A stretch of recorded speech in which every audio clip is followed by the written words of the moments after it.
संस्कार का अर्थ होता है शुद्धिकरण। हमारे यहाँ हर चीज का संस्कार होता है। नई गाड़ी भी लाते हैं, नई स्कूटर मोटरसाइकिल भी, वाहन भी लाते हैं, तो सनातनी उसको भी एकदम नहीं चलाने लग जाते हैं। पहले मंदिर में ले जाते हैं, तिलक करते हैं, फूल चढ़ाते हैं। हम लोग घर बनाते हैं, ऐसे ही नहीं रहने लग जाते। पहले शुद्धि कराते हैं, उसकी यज्ञ कराते हैं, विवाह करते हैं। तो ऐसे कोई लड़की पसंद आ गई और उसको घर पे ले आए, या ईसाइयों की तरह कोर्ट में चले गए और सिग्नेचर हो गए, इतने से बहू नहीं हो गई। या दूसरे लोगों की तरह कबूल है कबूल है कबूल है और चला के ऐसा हमारे यहाँ नहीं होता। हमारे यहाँ हर चीज का एक संस्कार होता है। ये सनातन धर्म की महिमा है।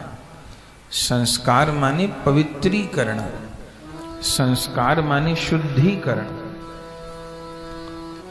और ये संस्कार पूरे जीवन चलते हैं। ये संस्कार जन्म लेने से पहले से शुरू हो जाते हैं और मृत्यु के बाद तक होते हैं। हम अपने पूर्वजों का जो श्राद्ध करते हैं, जो पिंड दान करते हैं, वो भी तो एक संस्कार ही है। ये इस देश की कैसी महिमा है कि जीव के जन्म लेने से पहले संस्कार शुरू हो जाता है और प्राणी के मरने के बाद तक भी संस्कार चलता है। 16 संस्कार हैं, लेकिन विडंबना यह है, अभी ऐसा समय आया है कि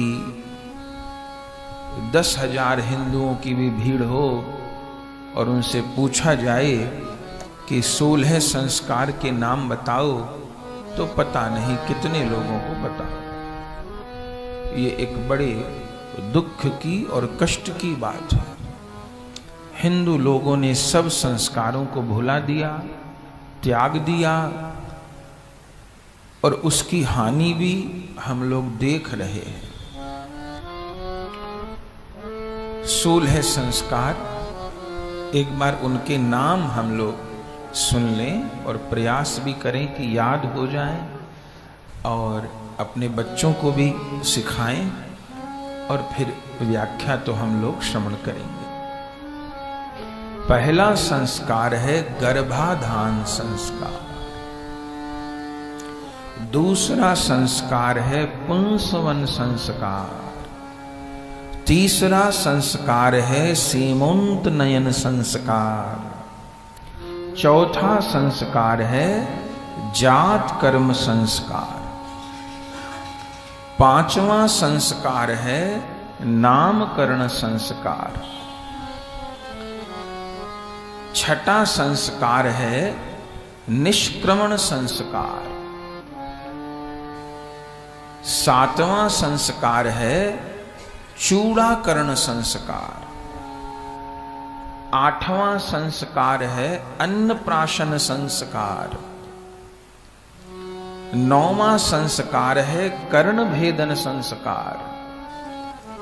10वां संस्कार है अक्षरारंभ अथवा विद्यारंभ संस्कार।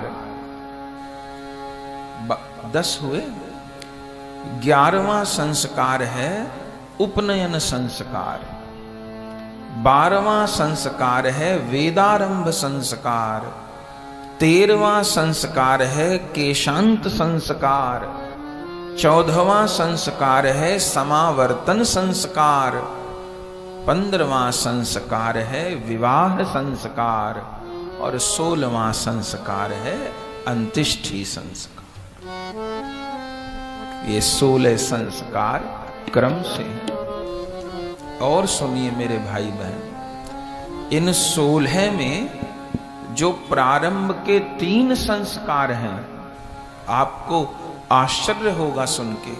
16वें प्रारंभ के 3 संस्कार जन्म लेने से पहले के हैं। बालक का जन्म नहीं हुआ, 16 में से 3 तो बालक के जन्म लेने से पहले के हैं। और उसके बाद 10 संख्या संस्कार तक बच्चे के 5 वर्ष की आयु तक के संस्कार हैं। 16 में से 10 संस्कार तो बच्चे के 5 वर्ष की आयु तक हो जाते हैं।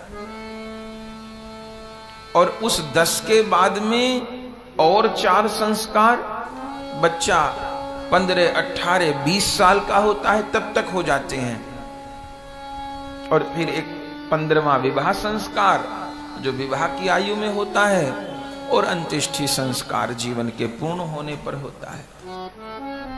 तो 16 संस्कार हैं, जिनमें यहां मुख्य रूप से गर्भ संस्कार पर हम लोग चिंतन करें, ये निवेदन किया गया है। तो जो 3 संस्कार हैं ये गर्भ संस्कार कहलाते हैं। इनमें पहला है गर्भाधान। गर्भाधान का क्या अर्थ है कि जीव का मां के गर्भ में आधान कैसे हो। जैसे किसान के द्वारा भूमि में बीज बोया जाता है, ऐसे पुरुष के द्वारा प्रकृति में जीव का आधान होता है। आप समझिएगा, आप यहां जो भाई बहन बैठे हैं और चैनल पर प्रसारण होगा तो हजारों लाखों लोग इससे लाभ लेंगे। इसलिए सभी को दृष्टि में रख करके बात कह रहे हैं और सरल से सरल कहने का प्रयास करेंगे। गर्भाधान कैसे हो, आप अपने ऋषियों की, हम लोग अपने ऋषियों की महानता को विचारें। उसको भी संस्कार कहा गया है। गर्भाधान कैसे हो, वो धर्म है, अधर्म नहीं है। हाँ, कोई नाजायज संबंध बनाता है, कोई अनैतिक संबंध बनाता है, वो पाप है। लेकिन अग्नि की साक्षी में जिस स्त्री का पानी ग्रहण किया है, गठजोड़ हुआ है, उससे संतान उत्पत्ति के लिए गर्भाधान करना ये धर्म है, ये पाप नहीं है। धर्म की मर्यादा से बाहर जाकर के आज तो भारत में नई बीमारी आई है लिविंग, जो कल तक पाप था वो पाप भी नहीं रहा। कितने लोग हिमायती हैं लिविंग के कि क्या हो गया, लड़का लड़की साथ रह रहे हैं। इससे बड़ी तो शर्म की और पाप की बात क्या होगी कि जवान लड़की और जवान लड़का पति पत्नी की तरह सालों साथ रह रहे हैं, और मन भर जाए तो छोड़ दो, फिर दूसरा पकड़ लो। इससे ज्यादा तो समाज की ओर कितनी गिरावट हो सकती थी। और पढ़े लिखे लोगों के घर के बेटा बेटी क्या सिखाया उन्होंने। तो यदि अनैतिक है तो वो पाप है। लेकिन जहां विधिवत विवाह संस्कार हुआ है, वहां संतान की उत्पत्ति से जो स्त्री पुरुष का सहवास है उसको भी धर्म कहा गया। अपने धर्म की महानता तो उसको यज्ञ कहा गया है, वो भी यज्ञ है। ये ऐसे महाराणा प्रताप और छत्रपति शिवाजी और तुलसीदास जी, सूरदास जी, मीराबाई जी, गार्गी, ये जैसे बेटा बेटी ऐसे नहीं पैदा हो गए थे। माता पिता ने संस्कार किए थे। एक बात और कहते हैं, हम लोग घर बनाते हैं तो कितनी योजना से घर बनाते हैं। पहले तो जमीन देखते हैं, कैसी जमीन है, रोड अच्छी है कि नहीं है, लोकेशन कैसी है, वास्तु वाले को भी दिखाते हैं। तो पहले तो जमीन हम लोग पसंद करते हैं, फिर जमीन देखने के बाद में हम लोग नक्शा बनवाते हैं, आर्किटेक्ट से बात करते हैं, उसके बाद कोई कॉन्ट्रैक्टर करते हैं, बढ़िया मटेरियल लेते हैं, फिर उसके बाद घर बनता है, फिर घर बनने के बाद में कितने काम होते हैं फिनिशिंग के, बढ़िया से बढ़िया पत्थर, बढ़िया से बढ़िया टाइल लगवा रहे हैं। उसके बाद ये तक सोचते हैं कि घर में फर्नीचर सामान कैसे रखा जाएगा, कुर्सी कहाँ आएगी, पलंग कहाँ आएगा, स्टूल कहाँ आएगा, पर्दे कैसे रंग के लगेंगे, रंग रोगन कैसे रंग का, ग्रिल कैसे रंग की, रैंप कैसा होगा। एक घर बनवाने में इतनी प्लानिंग, जिसको बदला भी जा सकता है और लोग बदलते भी हैं। ये अनुकूल नहीं, दूसरा अब छोटा पड़ गया तो बड़ा। तो घर बनवाने में कितनी प्लानिंग करते हैं। गाड़ी खरीदनी हो तो प्लानिंग नहीं करते, 10 बार शोरूम में जाते हैं, कितना सीसी का इंजन है और क्या क्या उसकी व्यवस्थाएं हैं। तो हर चीज में प्लानिंग करते हैं, लेकिन विडंबना है कि संतान के जन्म के लिए प्लानिंग नहीं। घर बनाया तो उसको बदल भी लेंगे, उसमें बदलाव भी कर देंगे, लेकिन बालक में बदलाव कर पाएंगे? वो तो बदलने की चीज नहीं है, उसके लिए कोई प्लानिंग नहीं। अरे कपड़ा पसंद करते हैं, डिजाइन करते हैं कपड़े को, माता बहन को कैसा कपड़ा पहनना है, मुझे टी शर्ट पहननी है, कमीज पहननी है, कुर्ता पहनना है, बगलबंदी पहननी है, धोती, उसको भी डिजाइन किए हैं। बालक को डिजाइन नहीं करते, बालक भी डिजाइन हो सकता है। घर का निर्माण होता है, ऐसे संतान का निर्माण भी हो सकता है। ये जो पहला संस्कार है गर्भाधान, गर्भाधान में मुख्य 3 संस्कार हैं। संक्षेप में सारी संस्कार कह देंगे, लेकिन मुख्य यहां गर्भ संस्कार है। वो 3 गर्भ संस्कार कहे जाते हैं, गर्भाधान, पुंसवन, सीमोन्तनयन। उनमें पहला गर्भाधान है। गर्भाधान माने गर्भ में जीव का आधान किस प्रकार हो। तो हर चीज का निर्माण सोच के करते हैं। तो संतान को योजनाबद्ध तरीके से जन्म दिया जाता था। आप सोचिए, महाभारत की कथा आप सब जानते हैं। कुंती बुआ ने भीमसेन को कैसे जन्म दिया था, पवन देव का आह्वान किया था ना। युधिष्ठिर महाराज का कैसे जन्म हुआ था, धर्मराज का आह्वान किया था ना।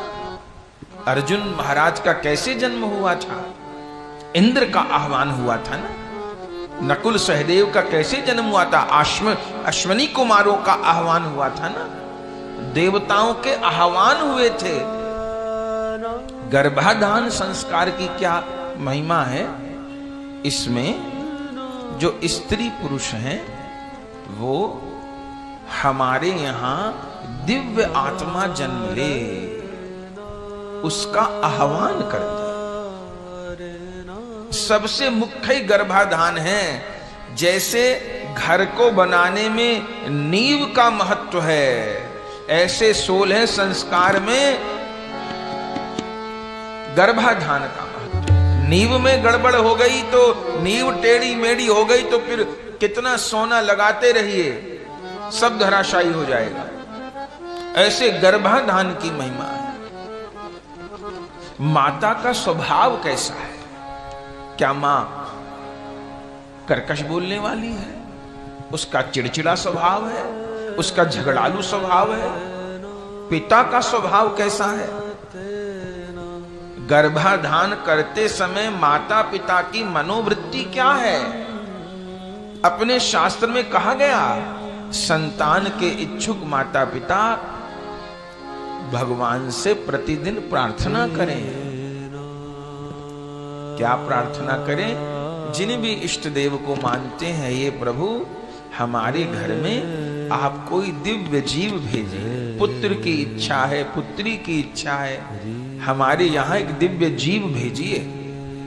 जैसे संसार में आरक्षण होता है, कोटा होता है, ऐसे भगवान के यहाँ भी कोटा होता है, आरक्षण होता है। प्रार्थना करने पर भगवान किसी विशेष जीव को भेजते हैं। अपने वैष्णव धर्म में तो अनुष्ठान बताए गए हैं। संतान की जो इच्छुक मां है वो गोपाल सहस्त्र नाम का पाठ करे।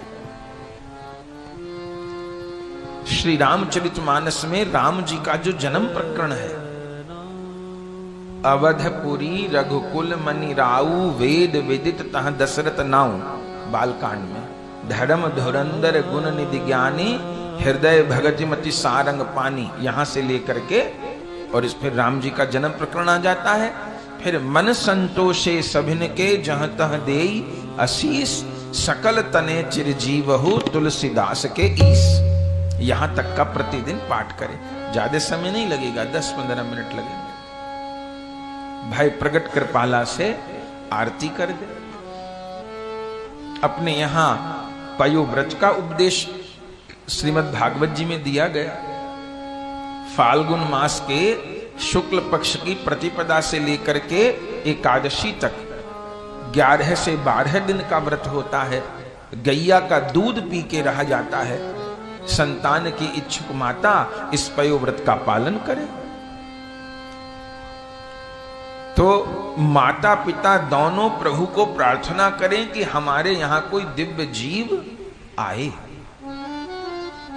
फिर उसके बाद आप सोचिए क्या ऋषियों का विज्ञान होगा, गर्भाधान का दिन भी निश्चित हो।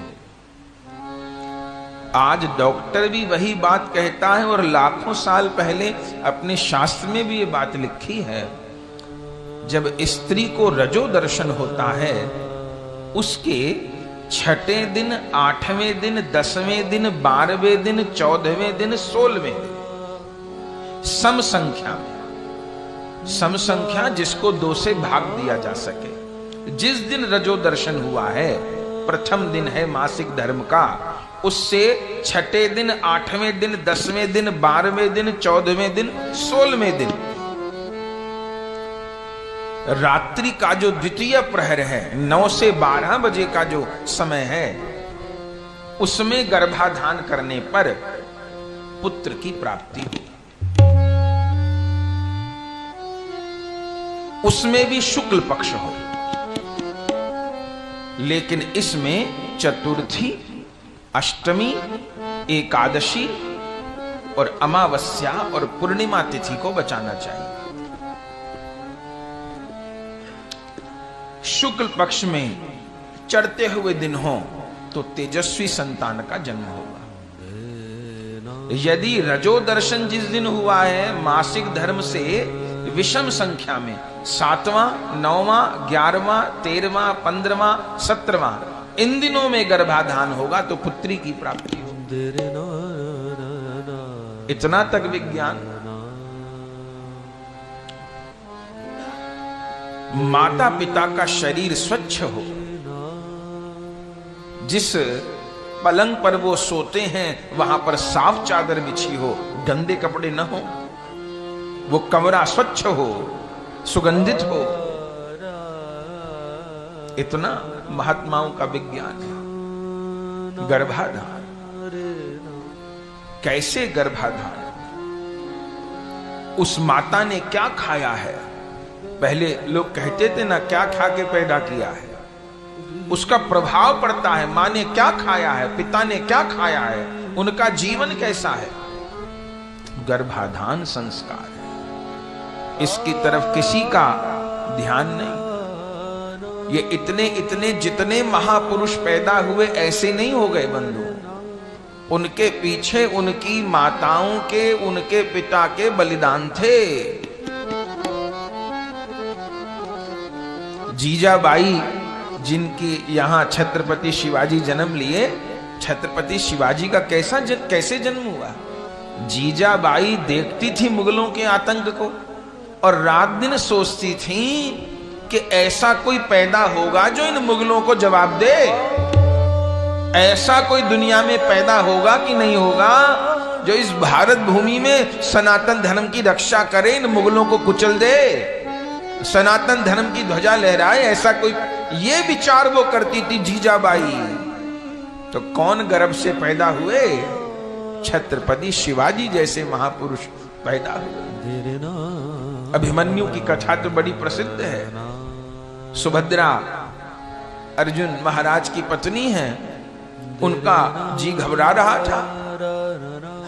महाराज अर्जुन आए तो उनका मन उछट रहा था उस समय, तो उनका मन बहलाने के लिए वो उनसे युद्ध की बातें करने लगे। सुभद्रा जी योद्धा थी, युद्ध करना जानती थी, उनसे युद्ध की बात करने लगे।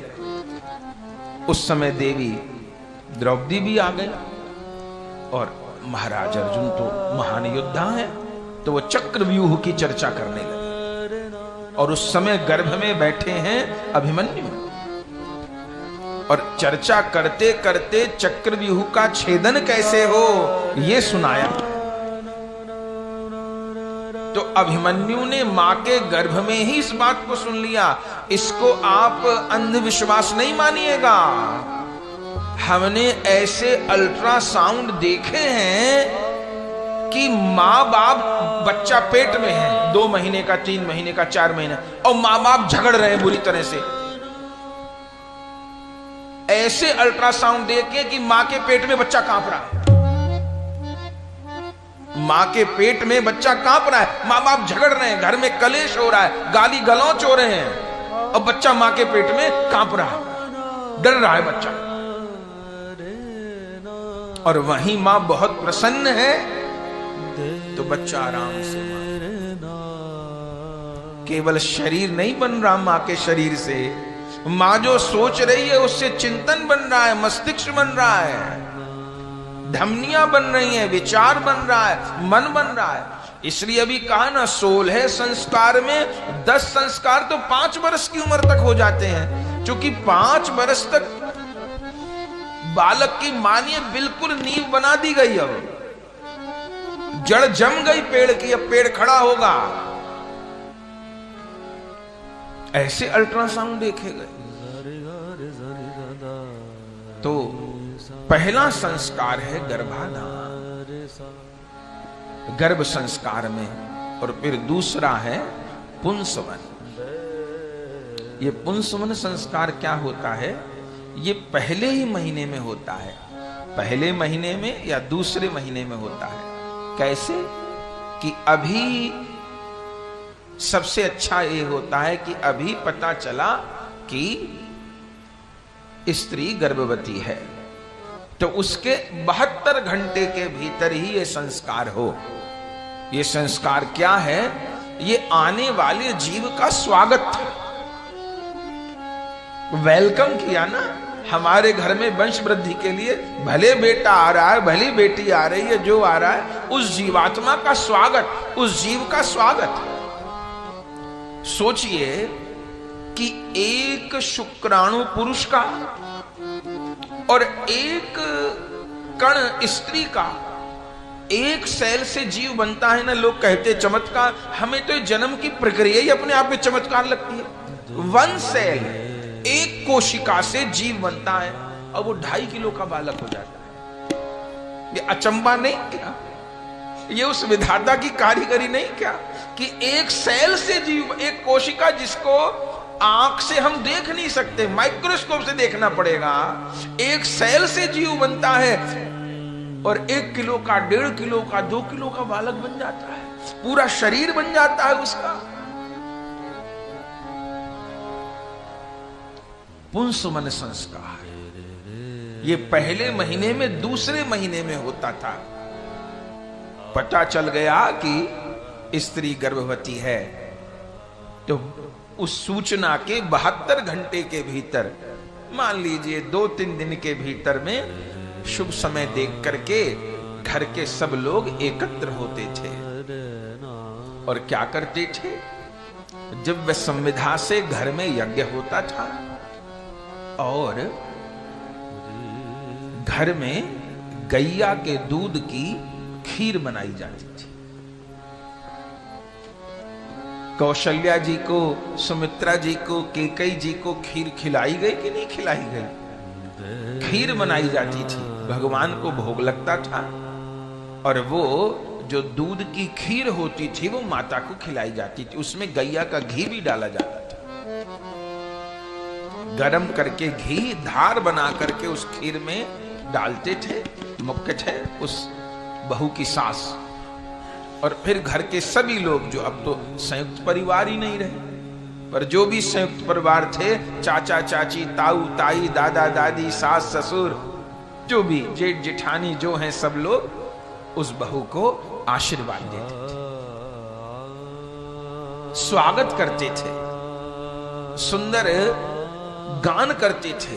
प्राचीन भारत में सामवेद का गान होता था। कितने कितने ऐसे उदाहरण हैं कि गर्भ में बालक था तो मां अपने गर्भ पर हाथ रख करके गीता जी के श्लोक का पाठ करती थी। उन बच्चों को एक बार सुने से गीता के श्लोक याद होगा। आप ये चमत्कार अभी भी देख लेंगे कि किसी बच्चे को बहुत जल्दी श्लोक याद हो गए। मां ऐसा करती थी, मां रामायण पाठ करती थी। आप सत्य मानिए, मां जैसा चाहे संतान को वैसा गढ़ ले। हमारे हाथ में कोरा कागज और कलम दे दिया गया है, जैसा चित्र बनाना चाहे ऐसा बना ले। इसलिए मां की इतनी महिमा है। पुरुष का भी बहुत योगदान है, पर मां की तो अत्यंत महिमा है। इसलिए मां को प्रथम गुरु कहा गया। मां को भगवान से भी पहले प्रणाम करने को इसीलिए कहा गया, उसने गढ़ा है जीव। पुंसवन संस्कार, आह्वान होता था, स्वागत होता था उस जीव का, और आह्वान होता था कि हमारे इस बहू के गर्भ में दिव्य आत्मा का प्रवेश हो, कोई गलत आत्मा ना आ जाए, कोई गलत आवेश न आ जाए। और उस दिन, ये प्राचीन भारत की बात है, कहेंगे तो सारी बात किसी न किसी के तो काम आएगी।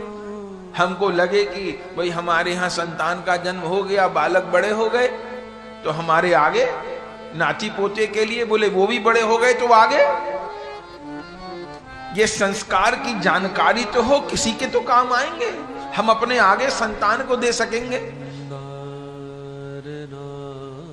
तो बहू को आशीर्वाद देते थे, गैया के दूध में खीर भोग लगा करके उसको पवाते थे, और सब लोग प्रण लेते थे घर में कि अब हम इस बहू का पूरी तरह से सहयोग करेंगे, इसको प्रसन्न रखेंगे, घर में किसी बात पर कलह नहीं हो, उसका सीधा प्रभाव बच्चे पर पड़ना है। घर में सब लोग स्नेह करेंगे, उस बहू के भोजन का ध्यान रखेंगे, उसके आराम का ध्यान रखेंगे, उसको सहयोग करेंगे। ये पुंसवन संस्कार था जो पहले और दूसरे महीने में होता था। और इसके बाद था तीसरा संस्कार, सीमोंत नयन संस्कार। ये सीमोंत नयन संस्कार क्या था? ये 7वें महीने में होता था, कहीं 8वें महीने में होता था। इस समय अच्छा, ये जो 9 महीने हैं, इनमें 3 तिमाही हैं। पहली जो तिमाही है उसमें बालक का आधान होता है, बालक का शरीर बनता है। डॉक्टर भी कहता है कि पपीता न खाना, पपीते से गर्भपात का डर है।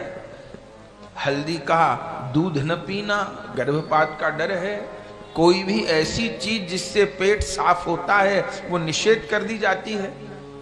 लेकिन हुआ क्या, सारी बातें केवल भौतिक तक रह गई। ये हमारे जो डॉक्टर हैं उनको भी समझना होगा कि केवल बालक का शरीर नहीं बनना, बालक का मन भी बन रहा है। क्योंकि अब ऐसा समय है, डॉक्टरों को भी ये बात समझानी होगी उस महिला को, घर के लोगों को तो समझानी होगी, डॉक्टर भी कहेगा साथ में, तो उससे और बहुत प्रभाव पड़ेगा कि उसको अच्छा सोचना है। मां क्या सोच रही है?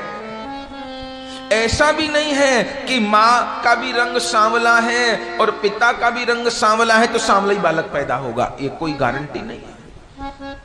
यदि वो किसी गोरे बालक का चिंतन करती है तो ऐसे उदाहरण भी आपको भारतवर्ष में कितने मिलेंगे कि मां भी काली थी, पिता भी काले थे, गोरे बालक पैदा। फिर लोग कहते हैं कि दादा पे चले गए, दादी पे चले गए, मामा पे चले गए, ऐसा बोल देते हैं। लेकिन वो क्या चिंतन करती है, वो क्या चित्र देखती है? यदि कमरे में सुंदर से बालक का चित्र लगा है, गोपाल जी का चित्र लगा है, श्री राम का बाल रूप लगा है, और वो माँ उसको देखती है, उसका चिंतन करती है, उस बालक की आकृति पे प्रभाव आएगा साहब। पर केवल भौतिक तक हम लोग सीमित नहीं रहते, भौतिक शरीर तक, उसके मानसिक चिंतन पर सबसे बड़ी बात है। देखिए, इस बात से आज हर कोई दुखी होते हैं, बच्चे सुनते नहीं, बच्चे मानते नहीं। ये तो 100 में से 90 माँ बाप की शिकायत है, बेटा बेटी सुनते नहीं, बेटा बेटी मानते नहीं, बात हमारी सुनते नहीं। ये गर्भाधान संस्कार की भूल है। फिर जिंदगी भर बच्चे के लिए रोते रहे, बेटे ने ऐसा कर दिया, बेटी ने ऐसा कर दिया, फिर सारी जिंदगी। लेकिन वो जो सबसे नाजुक समय था उसको भुला दिए। अष्टमी के दिन गर्भाधान हो तो दुष्ट संतान का जन्म होगा, यदि अमावस्या के दिन संतान का जन्म हो तो कहीं ना कहीं अपंग होगी संतान, ऐसा जन्म होगा। पूर्णिमा के दिन गर्भाधान होगा तो नेत्र रोग से पीड़ित संतान का जन्म होगा। तो वो सोचती क्या है? पुंसवन संस्कार होता था। उस समय सब लोग शपथ लेते थे, अब सब लोग सहयोग करेंगे। वो जो माँ थी वो भागवत जी का पाठ करती थी, गीता जी का पाठ करती थी, रामायण जी का पाठ, और सबसे बड़ी बात प्रसन्न रहना है। तनाव लिया वो बच्चे को तनाव जाएगा, उसकी जिंदगी तनाव में जाएगी। माँ ने तनाव लिया, माँ रोती रही, माँ दुख पाती रही, लड़ाई झगड़े होते रहे, पति पत्नी में टकराव होता रहा, वो सारा विष उस बच्चे में जाना है साहब। पुंसवन संस्कार था, पूरा घर परिवार शपथ लेता था। फिर सीमोंत नयन था। तो हम जो कह रहे थे तिमाही, तो जो पहली तिमाही है, पहले से तीसरा माह, उसमें ये पुंसवन हो जाता था। बच्चे का बड़ा जल्दी जल्दी बढ़ाव होता है। पहले महीने में देखिए, दूसरे महीने में देखिए, तीसरे महीने में देखिए। एक बार हमारा लखनऊ में KGMC करके मेडिकल कॉलेज है, बहुत बड़ा, अंग्रेजों के जमाने का, अभी भी वहां बच्चे सब लोग पढ़ते हैं। तो वहां हम गए, तो वहां एक बहुत बड़ी प्रयोगशाला थी, बहुत समय हो गया। तो वहां पर गायनी के बच्चे पढ़ते थे।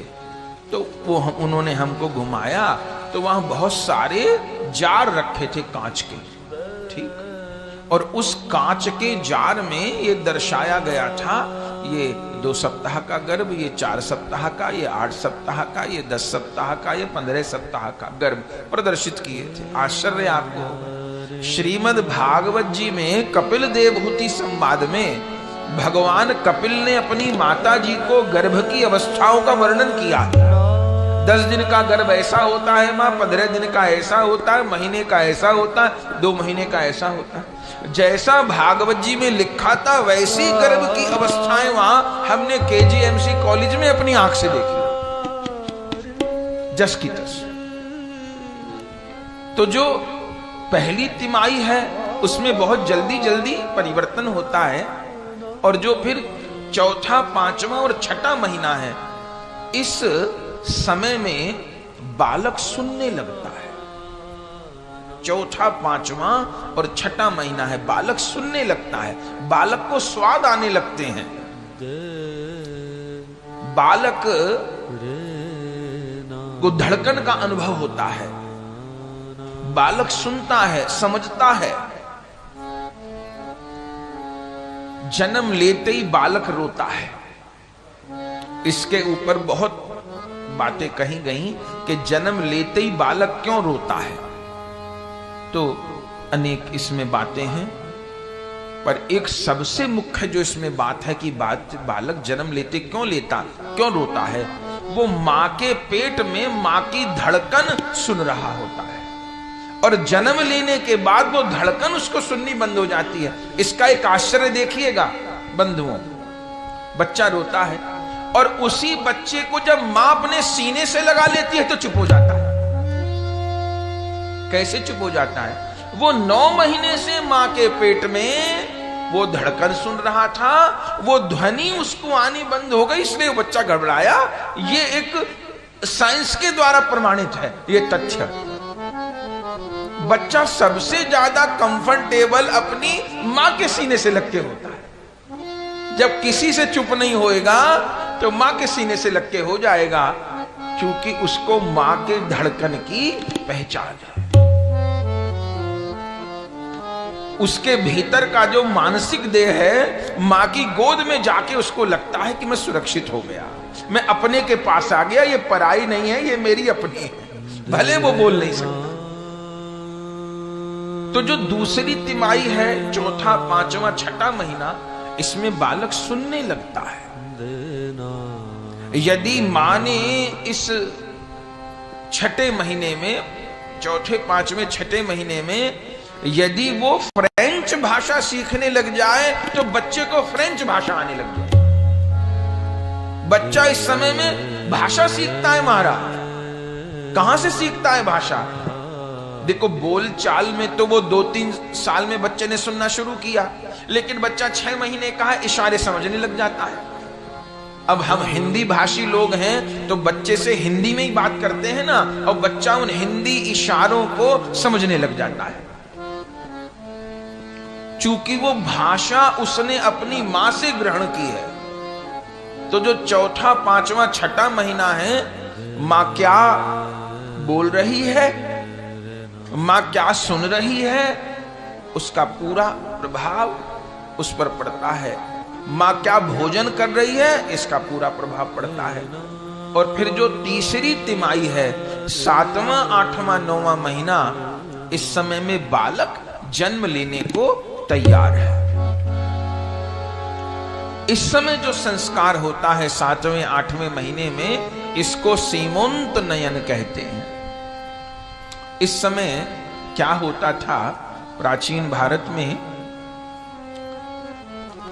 उस गर्भवती गर्भिणी स्त्री को पट्टे पर बिठाया जाता था और जो पति था उसका, वो उसके केश में सुगंधित तेल लगाता था, सुगंधित इत्र उसके सिर में लगाता था। सीमंत नयन का क्या अर्थ है? फिर कुशा के द्वारा कंगी की सहायता से उसके सिर में सुगंधित तेल लगाया और फिर उसकी सीमंत, सीमंत माने मांग, वो पुरुष उसकी मांग काटता था, केशों का संस्कार करता था। इसको कहते सीमंत नयन। सीमंत काटता था, मांग काटता था। फिर उसको सुंदर श्रृंगार धारण कराया जाता था। उसके चोटी में, वेणी में, जूड़े में पुष्प लगाए जाते थे और घर में एक विशेष प्रकार की खिचड़ी बनती थी। इसमें चावल, मूंग की दाल और तिल, देसी घी में खिचड़ी बनती थी और इससे यज्ञ भी होता था। इस खिचड़ी से उसको विशिष्ट आहुति बोलते थे। खिचड़ी बनती थी, यज्ञ भी उस खिचड़ी से आहुति होती थी। फिर उस खिचड़ी के पात्र को, ज्यादा खिचड़ी बनती थी, आहुति हो गई। अब जो शेष बचा प्रसाद, उस खिचड़ी के बीच में गड्ढा करके उसमें देसी घी भरा जाता था, गरम गैया का। और जो गर्भिणी स्त्री होती थी, उस खिचड़ी के बीच में जो घी होता था उसमें अपना मुख देखती थी। उसका पति पूछता था, किम पश्यामि, तुमने क्या देखा? तो वो कहती थी, प्रजाम पश्यामि, मैंने, प्रजा माने मैंने अपनी संतान को देखा, ऐसा बोलती थी स्त्री। और फिर घी में उस खिचड़ी को सान करके उस गर्भिणी स्त्री को पवाया जाता था। सभी लोग उस प्रसाद को लेते थे। ये सीमंत नयन संस्कार था जो कि 7वें महीने में, 8वें महीने में होता था। और फिर 9वें महीने में, 10वें महीने में बालक का जन्म हुआ। अब जात कर्म संस्कार, पहले तो घर में ही बालक के जन्म होते थे, अब बाहर होते हैं। और जात कर्म संस्कार में क्या होता था कि नालोच्छेदन से पूर्व बच्चे का शरीर मां से कैसे जुड़ा होता है? नाल के द्वारा ही तो जुड़ा होता है। अब तो वैज्ञानिक लोग, एक डॉक्टर हैं, उन्होंने हमको सब बात बताई, हमको ये सुनने में भी और रुचि लगती है। बोले महाराज अब तो जिस नाल से बच्चा जुड़ा रहता है, ऐसे ऐसे अस्पताल बने हैं जहां उस नाल को सुरक्षित रखा जाता है। उस व्यक्ति को जीवन में कोई भी रोग होगा तो उस नाल की कोशिकाओं से वो दवा बनती है जो उस बालक के लिए बड़ी उपयोगी होती है। माने मरणासन्न अवस्था में भी अब ऐसे ऐसे स्टोर बन गए जहां उस नाल को सुरक्षित, वहां तो फेंक दी जाती है। देखिए पहले, अभी क्या होता है, बच्चे की धड़कन कम, बच्चे की धड़कन कम, बच्चे को डालो नर्सरी में, बच्चे को डालो नर्सरी में। पहले दाई लोग जन्म देती थी, क्या करती थी? पुरानी स्त्रियों को पता होगा, अपने ग्रंथों में लिखा, बालक का जन्म हुआ और मां के पेट पे लिटा दिया। मां के पेट पे लिटाने से उसकी धड़कन सामान्य होती थी, नर्सरी की जरूरत नहीं पड़ती थी। मां से तो उसका शरीर जुड़ा हुआ है, मां के ऊपर बच्चे को लिटा दिया और लिटाए रखते थे। थोड़े समय तक दाई मां, बच्चा नॉर्मल हो जाता था। माने अगर उसकी श्वास में ऊपर नीचे है तो नॉर्मल हो जाएगा। तो जात कर्म संस्कार में बच्चे की नाभि के एक उंगल ऊपर से उसको धागे से बांधा गया और नालोच्छेदन से पूर्व इस समय जात कर्म संस्कार होता था। जात कर्म संस्कार में जो बच्चे का पिता होता था वो कुछ दान का संकल्प करता था। श्रीमद् भागवत जी में हम पढ़ते हैं ना, बोले नंदस्त्वात्मज उत्पन्ने जातः लादो महामना आहूय विप्रान वेदज्ञान स्नातः सुश्रीलंकृत। नंद बाबा ने सुना कि मेरे घर भगवान प्रकट हो गए तो वो परम प्रसन्न हो गए। उन्होंने क्या किया? बोले आहूय विप्रान वेदज्ञान, उन्होंने वेदज्ञ विप्रों को बुलाया, स्नान आदि किया। और फिर दूसरा श्लोक क्या है? ये दशम स्कंद के 5वें अध्याय के श्लोक है। दूसरा श्लोक क्या है? बोले स्वस्थ यहीनम जात कर्मात्म जस्य वही कारयामास विधिवत पितृ देवार्चनम तथा। उस समय ब्राह्मण लोग आए, स्वस्ति वाचन हुआ, बालक ने कौन शब्द सुना संसार में आते? वाचयित्वा स्वस्तयैनम जात कर्मात्म जस्य वै कारयामास विधिवत पितृदेवार्चनम तथा। उस समय भी पितरों का एक श्राद्ध होता है, उसको कहते हैं नांदी मुख श्राद्ध। श्राद्ध के तो श्राद्ध होते हैं, जन्म के समय भी एक श्राद्ध होता है, उसको कहते हैं नांदी मुख श्राद्ध। पितृलोक प्रसन्न हो रहे हैं कि हमारे यहां वंश बेली बढ़ी, हमारे यहां बेटा बेटी का जन्म हुआ पितृलोक, तो उनको एक प्रकार की कृतज्ञता ज्ञापित की जाती थी। नांदी मुख श्राद्ध होता था। और बालक का जो पिता था उस समय जो दान का संकल्प लिया जाता है, भले बाद में दान करे, उस समय जो दान का संकल्प लिया जाता है वो बड़ा अद्भुत होता है। मैं गौ सेवा करूंगा, मैं गौ दान करूंगा, मैं अन्न दान करूंगा। उस समय संकल्प लिया। अभी बालक को नहीं देखा तो सूतक नहीं लगा, संकल्प किया। नंद बाबा ने ऐसे तो संकल्प किया, वाचयित्वा स्वस्तयैनम जात। भगवान के प्रकट होने में कोई सूतक नहीं लग रहा, वो तो सूतक को दूर करने वाले हैं। पर भागवत जी का क्रम देखिए, पहला श्लोक नंदस्त्वात्मज उत्पन्ने, दूसरा श्लोक वाचित्वा स्वस्तयैनम जात कर्मा जस्य वै कारयामास विधिवत पितृदेवार्चनम तथा। और फिर तीसरा श्लोक धेनु नाम न्यूते प्रादाद विप्रभ्य समलंकृते तिलाद्रीन सप्तरत्नो शातकम महाबरावृता। नंद बाबा ने लाखों गैया दान की। जात कर्म संस्कार के समय संकल्प कर लिया दान का। जिसकी जो इच्छा हो, 100, 200, 500, 1000 मैं गौ सेवा के लिए दूंगा। उस समय जात कर्म संस्कार हुआ। जो घर के सबसे बड़े थे उन्होंने बालक को गोद में लिया और गोद में लेकर के क्या किया, इसमें जो जात कर्म संस्कार में जो जो चीज होती थी, बच्चे को मधुपर्क चटाया जाता था। दूध, दही, घी और शहद, इसको बोलते हैं मधुपर्क। दूध, दही, घी और शहद चारों को मिलाकर के सोने की सलाई से, नहीं तो हाथ में अंगूठी है तो उससे लगा करके बालक को मधुपर्क, कुछ भी नहीं तो शहद। संभव हुआ तो बालक की जीभा पर ओम लिखा, राम नाम लिखा। पहले इसको कहते थे जन्म घुट्टी। पहले बातें सुनने, अब तो धीरे धीरे 10, 20, 50 साल बाद ये बातें खत्म हो जाएंगी कि जन्म घुट्टी, इसको घुट्टी में मिली। ये घुट्टी थी, ये घुट्टी क्या थी? ये मधुपर्क की घुट्टी थी। बोले 110 साल की बुढ़िया की जन्म घुट्टी।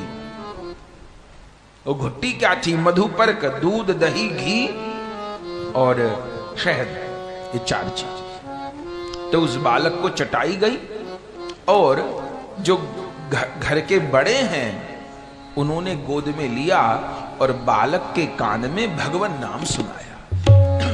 संसार में आते ही बालक ने क्या सुना? बालक के कान के पास मुख ले जाकर हरे कृष्ण कृष्ण कृष्ण हरे राम राम राम, जय श्री सीताराम, जय श्री राधेश्याम, श्रीमन नारायण।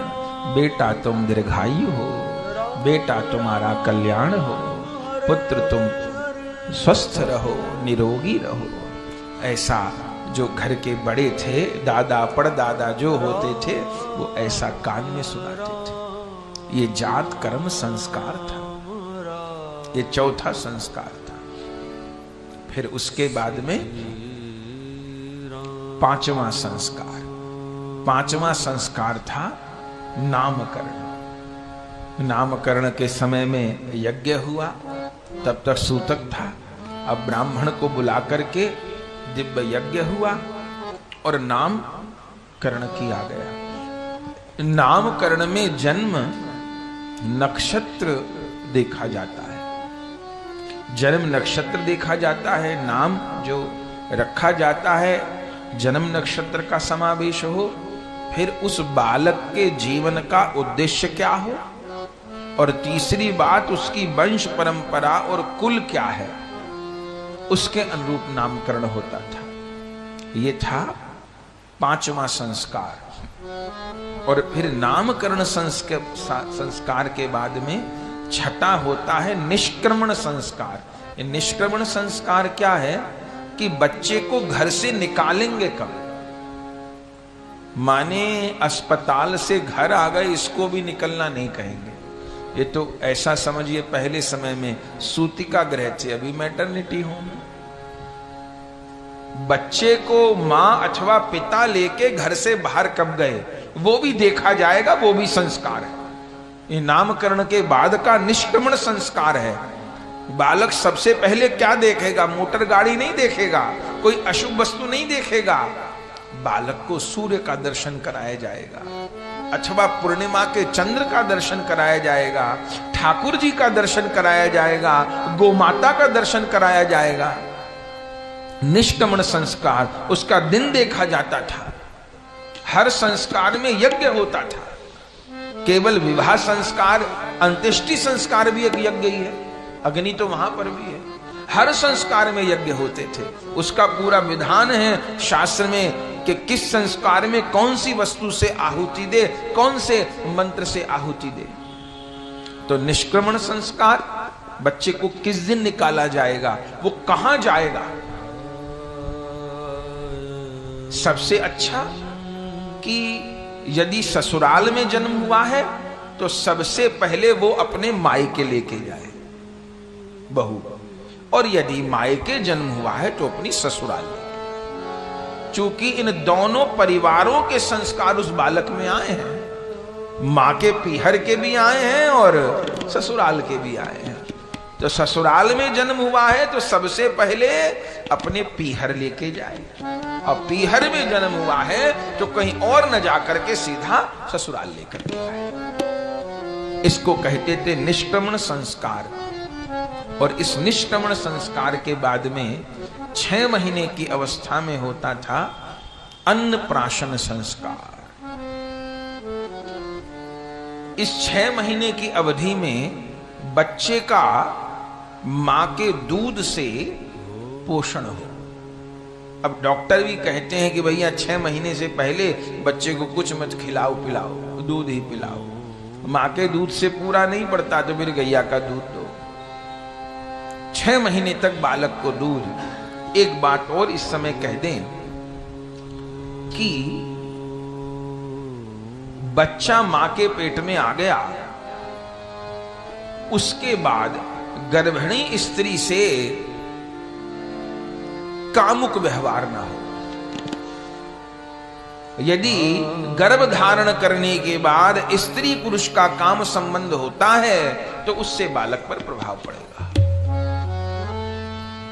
इतना शास्त्र में लिखा है कि बच्चा जितने दिन माता का दूध पी रहा है, यदि पुरुष से कामुक संबंध होता है, काम का संबंध होता है, तो उस बच्चे के व्यभिचारी हो जाने की पूरी संभावना। इतना संयम हमारे भारत देश में था। बच्चा दूध पी रहा है मां का, तो पति से कामुक संबंध न हो, बेटा बेटी के व्यभिचारी हो जाने की संभावना है। जीजाबाई का चरित्र पढ़िएगा। छत्रपति शिवाजी महाराज के पति केवल जीजाबाई के पास आके बैठ गए और वो दूध पिला रही थी छत्रपति शिवाजी को। कोई ऐसी चेष्टा नहीं, बस उनको लगा कि इनके मन में कोई विचार आया, तुरंत जीजाबाई उग्र हो गई। उन्होंने कहा बालक दूध पी रहा है मेरे मन में कोई चिंतन आएगा तो इस बालक के संस्कार बिगड़ जाएंगे। इन बातों को तकियानूसी नहीं मानिएगा। यदि ईमानदारी से इन संस्कार को हमने अपना लिया, बंधुओं, आज भी घर घर में छत्रपति शिवाजी पैदा होंगे, आज भी घर घर में महाराणा प्रताप पैदा होंगे, मीराबाई जैसी बेटियां पैदा होंगी, गार्गी जैसी बेटियां पैदा होंगी। अभी तो सभी कुछ कहां किस दिशा में समाज जा रहा है। ये था तो ये जो 6 महीने हैं, अब अन्नप्राशन होगा 6ठे महीने में। अब जो 6 महीने में है, इसमें बालक केवल दूध पर रहे, मां के दूध से पूरा नहीं पड़ता तो फिर वो गैया के दूध से, पर उसको अन्न ना दिया जाए।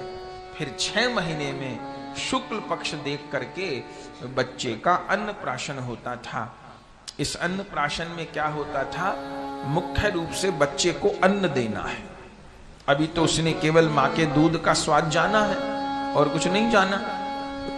अब बच्चे को अन्न देना है तो उसको क्या दिया जाएगा, पहले 6 रस उसको चटाए जाएंगे। दुनिया में कितने रस हैं? 6 रस हैं। भले कुछ भी खा लीजिए, ये जीभा 6 रस पहचानती है, कटु तिक्त काशाय अमल मधुर छार। 6 रस जीवा पहचानती है, कटु तिक्त काशाय अमल मधुर छार। मधुर रस आखिर में दिया जाता था, पहले बच्चे को सारे रस चटाई जाते थे। अपने यहाँ तो वैष्णव लोग खूब अन्नप्राशन करवाते हैं बालकों का। 1 बूंद मूली का रस, 1 बूंद अलग अलग कटोरी में रख लीजिए, 1 बूंद मूली का रस रख लीजिए, 1 बूंद करेले का रख लीजिए, 1 बूंद अदरक का रस रख लीजिए, एक थोड़ा जल में थोड़ा नमक मिला करके रख लीजिए, एक कुछ तीखा रस रख लीजिए। 6 रस रखे जाते हैं। और फिर गैया के दूध में खीर बने, मदर डेयरी के दूध में नहीं, गैया के दूध खीर बने, उसमें गैया का घी डाला जाए और जगन्नाथ जी का महाप्रसाद भी उसमें चूरा करके मिला दीजिए। फिर यदि कोई संत महात्मा उपलब्ध हो जाए तो बड़ी अच्छी बात, नहीं तो घर के बड़े ही चांदी की कटोरी में लेकर के, नहीं तो फिर सामान्य कटोरी में लेकर के। चांदी के चम्मच से पवाना चाहिए, नहीं है तो फिर चांदी की अंगूठी सलाई कुछ हो उससे पवाइए। तो पहले छहू रस, सबसे पहले कड़वा चखाते, करेले का रस लेकर के बच्चे को, हो सकता है बच्चा रोए, कुछ रोते भी है कुछ नहीं भी रोते। करेले का रस, मूली का रस, एक एक बूंद बस, अदरक का रस, आखिर में मधु, खीर। इसको कहते थे अन्नप्राशन। ऐसा नहीं बच्चे के कभी भी मुख में कुछ दे दिया। अन्न खाने से बच्चे की धातु बनेंगी, बच्चे की जो अस्थियां हैं वो बनेंगी, शरीर पुष्ट होने लग जाएगा। आप देखेंगे कि जैसे बच्चा अन्न लेना शुरू करता है एकदम शरीर ज्यादा जल्दी वृद्धि को प्राप्त करता है उसका। ये अन्नप्राशन संस्कार था। और इस अन्नप्राशन के बाद था चूड़ाकरण संस्कार। इस चूड़ाकरण में था कि बच्चे के केश कब उतरवाए जाएंगे। अभी भी आदमी कि हमारे यहाँ वहां केश उतरवाए जाते हैं, हमारे यहाँ वहां केश उतरवाए जाते हैं। उन केशों को फेंका नहीं जाता, प्रवाहित किया जाता है।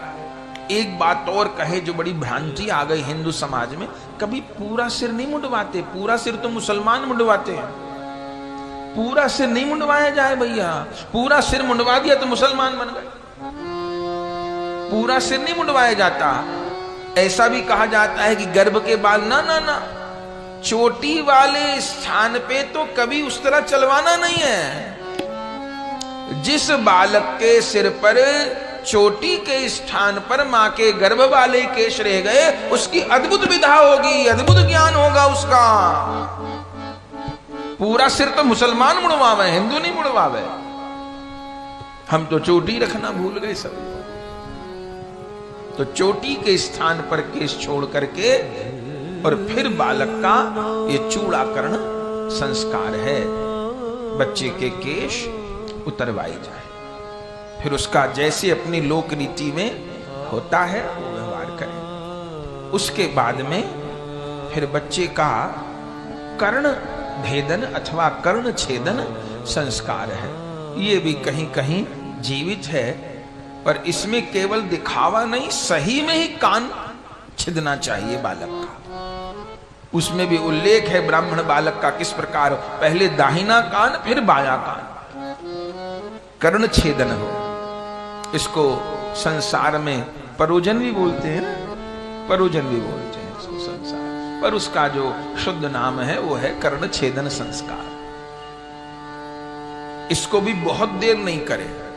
कभी कभी तो ऐसा हो जाता है कि ब्याह हो रहा है, उसके 15 दिन पहले कर्ण छेदन हो रहा है। नहीं, कर्ण छेदन संस्कार समय से ही हो जाए, 5-7 माने ये उपनयन से पहले का संस्कार है तो उसके पहले ही हो जाए।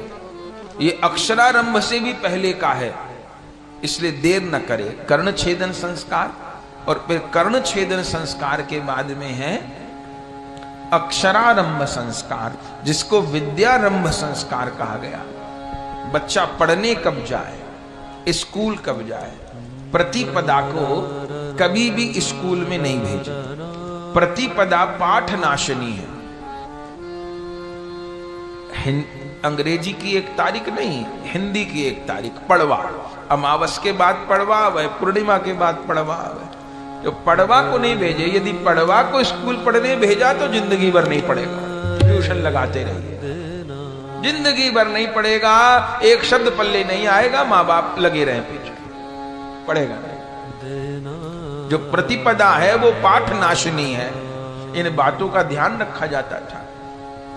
और बच्चे को अब तो ऐसे 5 साल की उम्र में होना चाहिए, पर अब तो 2-2 साल के बच्चों को, 2.5 साल के बच्चों को भेज रहे स्कूल। फैशन ऐसा चला है तो चलो कोई बात नहीं। तो उस दिन देखे, शुक्ल पक्ष हो उस दिन, घर में गणेश जी का पूजन करे माँ बाप, बच्चे से भी करवाएं, और सरस्वती जी का पूजन हो उस दिन। उसके बाद सलेट खड़िया नहीं तो फिर कागज, कॉपी, पेन, पेंसिल। कॉपी का पूजन हो, पेन पेंसिल का पूजन हो, उनको रोली लगाई गई, कलावा बांधा गया। अब यदि कोई संत साधु हैं तो बड़ी अच्छी बात, अथवा ब्राह्मण अथवा फिर माता पिता ही बच्चे को गोद में लेकर के उसके हाथ में पेंसिल पेन दे करके उससे सबसे पहले भगवान नाम लिखवाएंगे।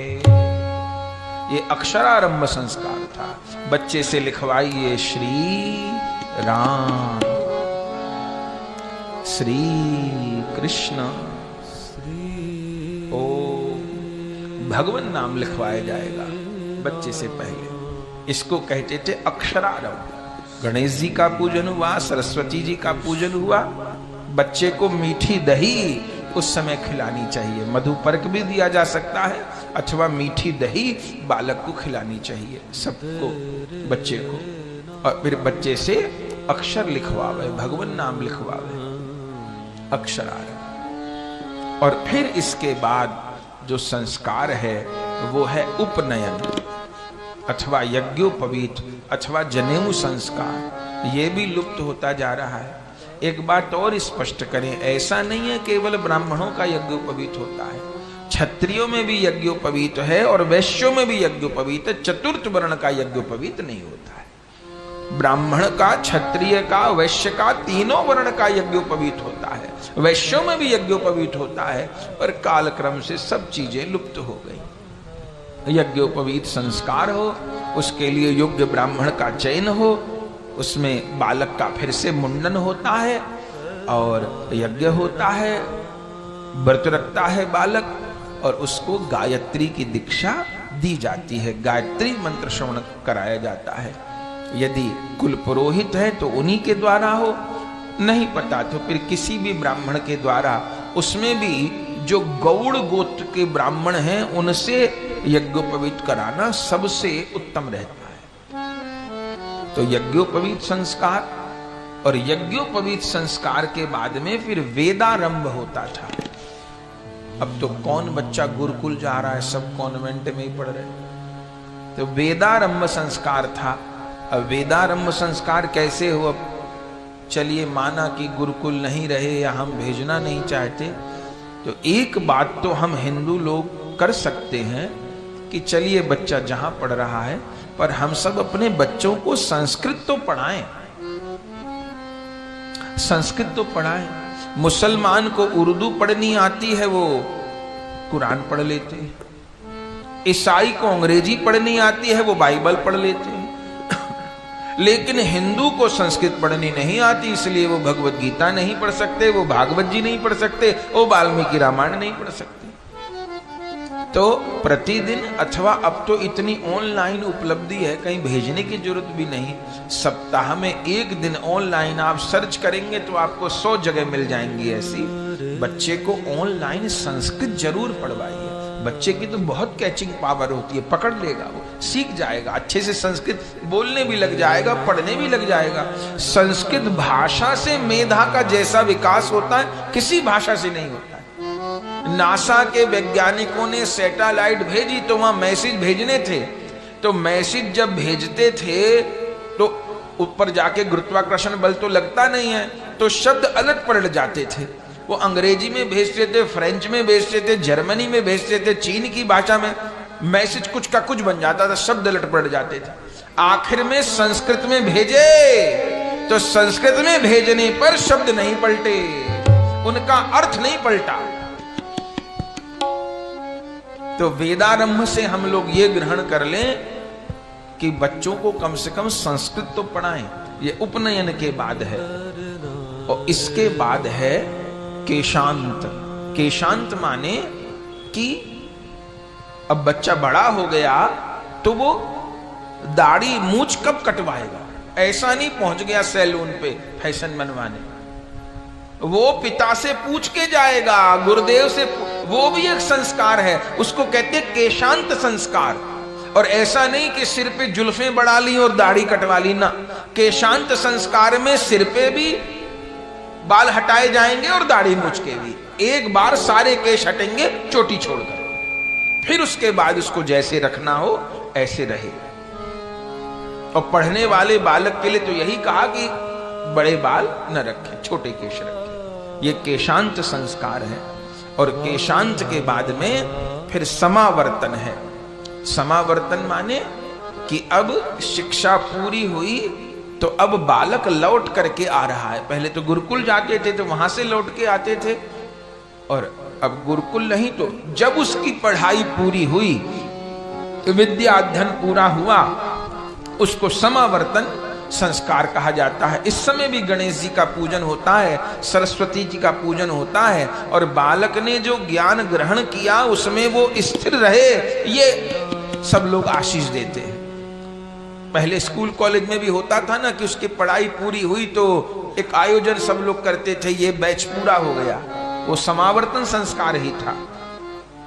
और फिर 15वां संस्कार है विवाह संस्कार। उसकी भी इस समय खूब दुर्गति मची हुई है। अब तो विवाह संस्कार केवल नाचना गाना और बढ़िया बैंकट और बढ़िया कैटरिंग, बड़ी दुर्गति मची है। हमको ध्यान देना होगा भैया।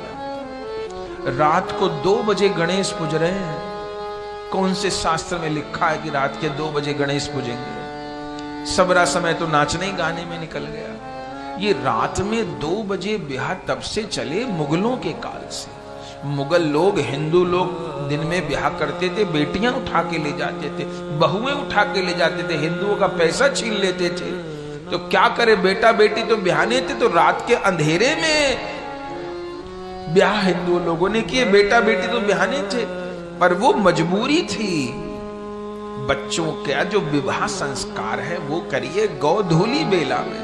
नाचना कूदना 4-6 दिन करते रहिए, पर बच्चे का जो विवाह है बेटा बेटी का, वो गोधूली बेला में। श्री कृष्ण जब गैया चरा के लौट रहे हैं, गैया की रज उड़ रही है, वो जो संध्या समय है, जो गोधूली बेला है, वो सबसे उत्तम है विवाह की। गोधूली बेला में विवाह। और विवाह संस्कार अभी तो कितनी दुर्गति हो गई है। पीछे कथा में भी हमने कहा कि जो है दारू के स्टॉल लग रहे हैं, अब तो इससे तो और शर्म की क्या बात हो।